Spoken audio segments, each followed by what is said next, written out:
শুভ সকাল বন্ধুরা। আজকে সকালটা শুরু করলাম রান্নাঘর থেকেই। মোটামুটি সব কাজ হয়ে গেছে। এখন আমি রান্না শুরু করে দিয়েছি। সকালবেলা করেছিলাম আলুর তরকারি, তো আর রুটি আজকে আর করিনি। কালকে অনেকগুলো রুটি ছিল, তো সেই রুটিটা তেল দিয়ে সেঁকে নেওয়া হয়েছে, ওটাই খাওয়া হয়েছে। ঠিক আছে।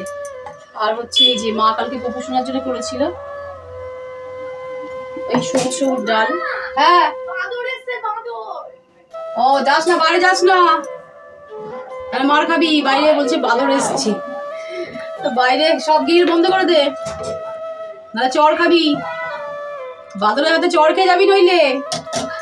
তো এই যে এই ডালটা তৈরি করেছিল, এই ডালটা একদম বাজে খেতে হয়েছিল, একদম ভালো হয়নি। জানি না মানে কিভাবে করেছিল কে জানে, আমার তো একদম ভালো লাগেনি, মিষ্টি মিষ্টি একদম হয়নি।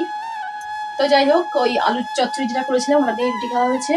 আর হচ্ছে এখন ডাল সেদ্ধ করে নিলাম, ওই আম ডাল করবো আজকে। এই যে আম তোমাদেরকে দেখিয়েও দিচ্ছি, এই দেখো পেলে। তো আম ডাল আমার রেডি। এখন হচ্ছে আলু ভাজা নইলে আলু সেদ্ধ, যেগুলো এটা কিছু করবো, আর ভাত করবো, আর কিছুটা তরকারিতে মা করবে, তো সেটা হয়ে যাবে। দেখি ওদিকে একবার দেখি কি করছে ওরা, চিল্লামিল্লি করছে। গুনগুনকে ঘরের ভেতরে ঢুকিয়ে নি।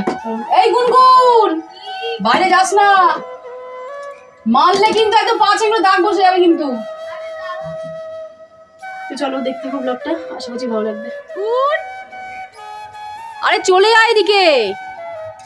আরে একটা যদি চড় খাস না, ওই যে দেখতে পাচ্ছি, ওই যে আম গাছে বসে আছে। জুম করে দেখাই আমাকে, ওই দাদা দেখা দেখতে পাচ্ছি, এই যে আমিও দেখতে পাচ্ছি। বাচ্চা দেখতে পাচ্ছি না, শুধু দেখতে পাচ্ছি বাদরটাকে। ওই যে আম গাছে বসে আছে।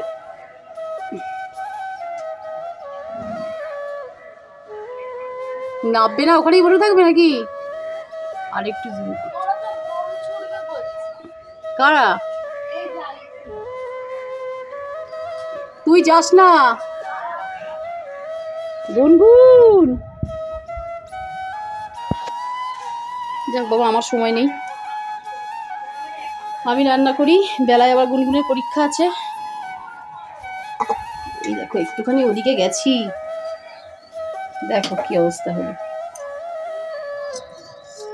এটা দিয়ে তৈরি করবো একটা জিনিস, তো যখন তৈরি হয়ে যাবে তখন তোমরা নিশ্চয়ই দেখতে পাবে। এটা এখন আমি তৈরি করছি, তোমাদের দাদা ভাইদের জন্য খুব রাগারাগি করছিল যে লুকিয়ে লুকিয়ে আমি করবো। তারপরে এখন যখন আমার বাড়িতে থাকবে না তখন এটা তৈরি করবো। এই গুনগুন, এই ঘরে আয়, ঘরে আয়। এই ছেলে কোনো কথা শোনে না। গুনগুন, চান করাবো, আয় চলে আয়।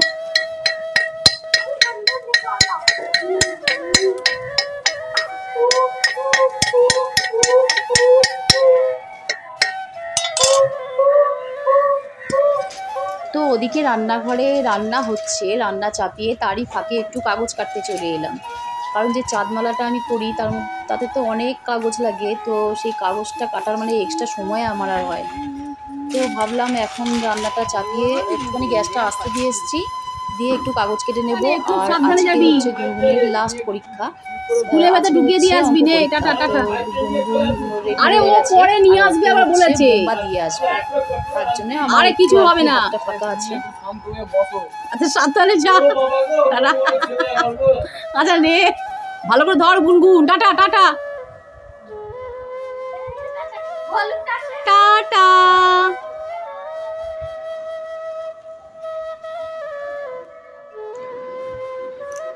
গুনগুন চলে গেল স্কুলে, বোম্বাকে নিয়ে গেল। আর হচ্ছে এদিকে হচ্ছে দেখো গোপুসোনার ভোগটা দেখতে পেলে আজকে অনেক কিছু মা রান্না করে দিয়েছে। আর এদিকে এবার আমাদেরটা দেখিয়ে দিই। এই যে ছোলা দিয়ে, তারপরে থোড় যেটা কলা গাছের থোড় হয় ওটা দিয়ে, আলু দিয়ে একটা তরকারি, আর হচ্ছে মাছের ঝোল। এটা হচ্ছে মা পাঠিয়েছে, মায়েদের ওদিকে রান্না হয়েছে আর কি। আর আমি তো রান্না করেছি হচ্ছে ডাল তো আমাকে প্রতিদিনই রান্না করতে হয়, তো এটা নতুন করে তোমাদেরকে কি দেখাবো।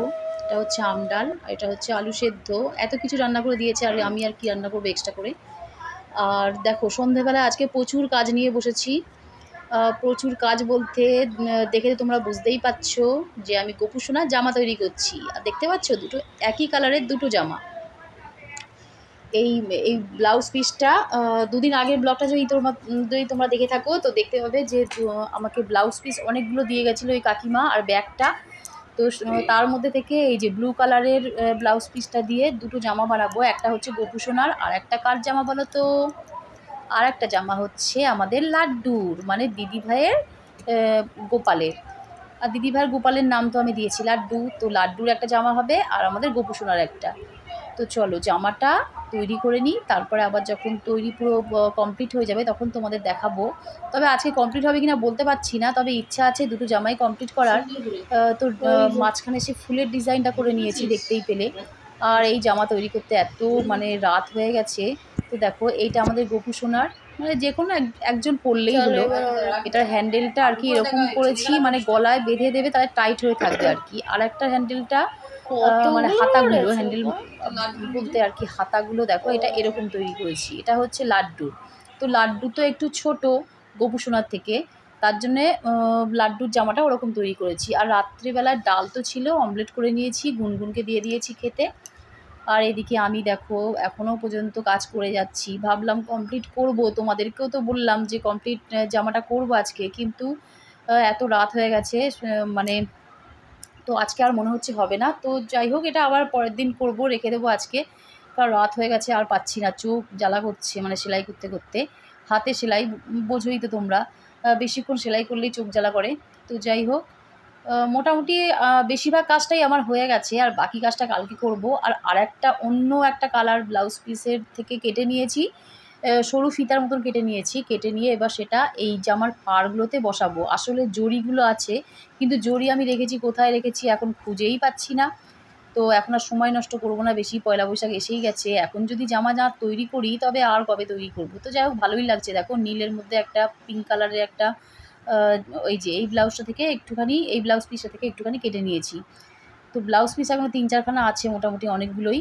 তো জামাটা আমি তাড়াতাড়ি করে কমপ্লিট করার চেষ্টা করব। এই দেখো এখানে একটা পিঙ্ক কালারের ব্লাউজ পিস আছে, তো এখন সব তুলে রাখছি। তো এগুলো আবার পরের দিন নিয়ে বসবো, আজকে আর পাচ্ছি না, শরীর আর চলছে না। তো খাওয়া দাওয়া করে এবার শুতে হবে।